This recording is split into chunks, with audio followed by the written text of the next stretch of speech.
Lomfundi ngomnye wabachaphazelekileyo ziintsingo zeziko-mfundo i-Unisa. Emva kokwehliswa esenyuswa, ugqibe kwelokuziyela buqu esuka KwaZulu-Natal.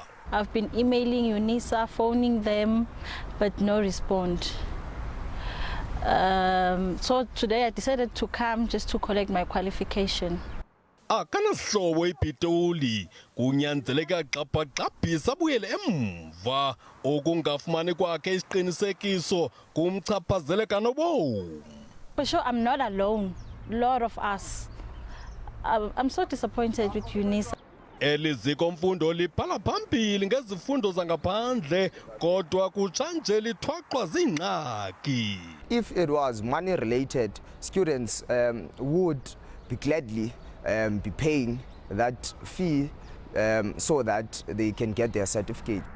Iziphathimandla ze-Unisa zityetyum ngalo mbhodamo kwaye isigqeba sabafundi sityhola ukusilela ukujongana neengxaki zabafundi.